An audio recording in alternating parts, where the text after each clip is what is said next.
Last time you were here, you were talking about blockchain, basically finding a way to verify online ads. I think there's a lot of fraud in that space. Do you see an opening here? Do you think that this story is going to accelerate the notion that these new technologies, or accelerate the idea perhaps that these new technologies are where we're going to have to go, or are going to have to be used better to create, I don't know, better advertising or sort of a more secure experience on the internet?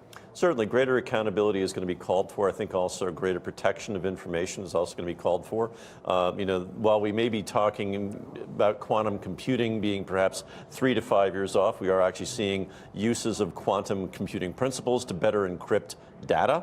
And that's something that's actually coming out and being available within the next 12 months. Mm-hmm. We think that consumers will find that attractive because if we can't necessarily trust to the integrity of the platform, perhaps we need to find a way to take better control ourselves. Yeah, so you mentioned quantum encryption. This is basically a way that I suppose that my communications with you or with anybody else would be more secure, but maybe in a layman's terms, like what exactly would be quantumly encrypted communication, or how is that going to factor into my life perhaps in the next 5 years? Certainly. Well, if we look at sort of quantum encryption right now, we know that there's data failures. I mean, the existing cybersecurity paradigm built up around RSA has been failing, and from that standpoint, there is a need, even though we may not have quantum computers deployed yet, which will certainly undermine existing cybersecurity further.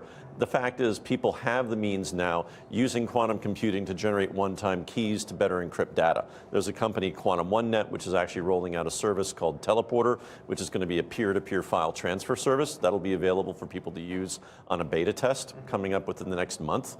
But we see more services being deployed more broadly.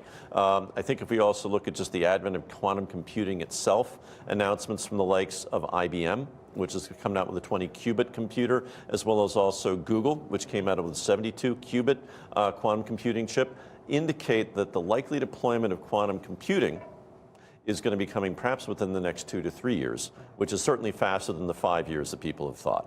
So just quickly, how would that, I'm just thinking about my own computing habits, right? I go on my phone, go on the internet, send some emails. How might this impact my daily metabolism?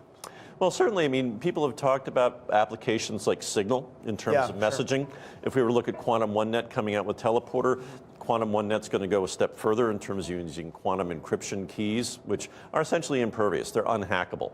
And this is an important advance. And I think when people look at the news coming out on a daily basis of information being lost, of people not having accountability, of the use of fake accounts, having ways to better secure data and also to better verify identity, I think it can be very, very important for the user experience going forward. And I think consumers will choose to move towards these better standards rather than rely upon platforms that have shown themselves to be flawed. Yeah, I would agree with that. Right, David Garrity, thanks so much for stopping by. Thank you.